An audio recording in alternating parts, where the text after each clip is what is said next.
एक माँ चाहे तो बच्चे को भगवान बना सकती है और एक माँ चाहे तो बच्चे को शैतान बना सकती है। क्योंकि माँ क्या होती है? माँ बच्चे की पहली गुरु होती है। शास्त्रों में सबसे पहले वंदना गुरु के रूप में मातृदेवो भवः, पहले माँ की गई है वंदना, फिर पितृदेवो भवः, तत्पश्चात आचार्य देवो भवः। पहले बच्चा माँ से सीखता है और माँ से तब सीखता है बच्चा जब वो माँ के गर्भ में होता है। ऐसा नहीं कि गर्भ से बाहर आने के बाद। अभिमन्यु ने चक्र विभेदन कहाँ से सीखा था? माँ के गर्भ से ही सीखा था। गर्भ में था अभिमन्यु जब अर्जुन सुभद्रा को चक्र विभेदन की कथा बता रहे थे कि बाल मनोविज्ञान ये कहता है कि बच्चे की सीखने की सबसे ज्यादा क्षमता तब होती है, बच्चा सबसे ज्यादा तब सीख पाता है जब वो माँ के गर्भ में होता है। आप अगर अपने बच्चे को अच्छा संस्कारवान बना सकती हो तो जन्म लेने के बाद नहीं, जन्म से पहले उसको सिखाओ। अब जन्म से पहले कैसे? माँ का जैसा आचरण होगा, माँ का जैसा व्यवहार होगा, माँ के जैसे आसपास का वातावरण होगा, माँ के अंदर की जैसे मन की सोच होगी, जैसी विचारणाएं होगी, जैसा उनका व्यवहार होगा, वो सब क्या कौन सीखेगा? वो सब बच्चा सीखेगा। माँ दिन भर टीवी के सामने बैठकर रिमोट हाथ में लेकर अगर दुनिया भर का तमाशा देखती रहेंगी, किसको कैसे मारना है, किसके लिए कैसे साजिश रचनी है, कैसे बहू को जलाने के लिए गैस की नाप खोलनी है, कैसे किसी का धन लूटना है, तो बेटा क्या सद्गुनी होगा? ये जितना आपने देखा है टीवी में, गर्भावस्था में छल कपट जितना भी टीवी पे दिखाया गया, सब आपके मनोमस्तिष्क को प्रभावित करती है। और जो आपका मन ग्रहण करता है, जो आपकी भावना ग्रहण करती है, वो आपके गर्भ का बालक ग्रहण करता है। ये आध्यात्म का एक बड़ा विज्ञान है। और जो गर्भ में सीखा होता है, बच्चा जब बाहर आता है तो समय जैसे जैसे उसको प्लेटफॉर्म मिलता है, बच्चे का वही वैसा वैसा गुण उनका विकसित होते जाता है। इसलिए जब माताएं गर्भवती हो,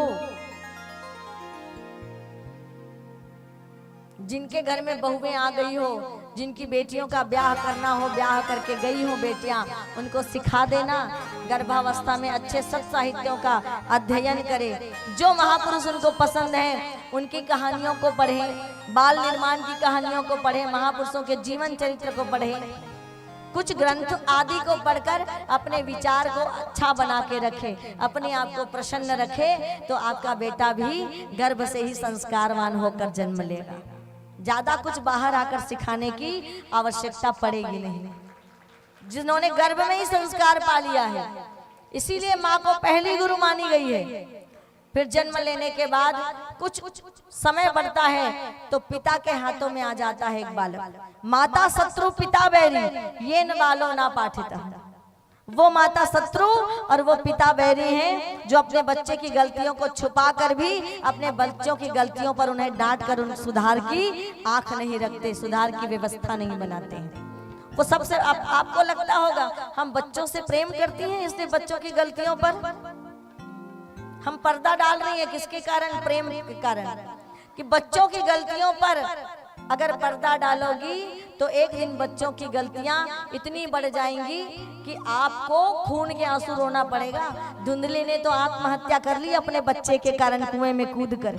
ऐसी भी परिस्थिति आ जाती कि कभी कभी बच्चों के कारण माँ बाप समाज में सर उठाने योग्य नहीं होते, समाज में खड़े होने लायक नहीं छोड़ती संतान। ऐसी नौबत आ जाती है संतान की गलतियों के कारण। बढ़ावा किसने दिया? बचपन में।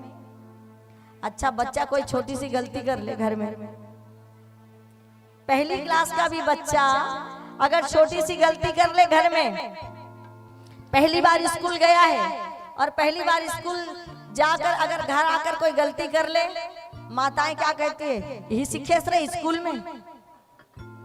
बच्चा तो अभी 15 दिन होया स्कूल गए हुए बच्चे को, 5 साल तक तो बच्चा आपके पास था क्या? 5 साल कम था कि 15 दिन में ही गुरुजी ने उनको बिगाड़ दिया स्कूल में, कि आसपास के वातावरण ने उनको बिगाड़ दिया। अगर आपका निर्माण अगर मजबूत है तो दुनिया की कोई ताकत आपके बच्चे के मन को हिला नहीं सकती और बिगाड़ नहीं सकती है। और कहीं गलती करता नहीं सीखे सही स्कूल में। 2 झन लड़का लग घर में सुधार नहीं सकत हो और 100 झन लड़का है तो से उम्मीद करत हो कि 100 झन लड़का सुधार डरे के। सही बात है कि नहीं? पहली दृष्टि माँ की होनी चाहिए, दूसरी दृष्टि पिता की होनी चाहिए और तब तीसरी दृष्टि आचार्य की होती है बच्चों के निर्माण में।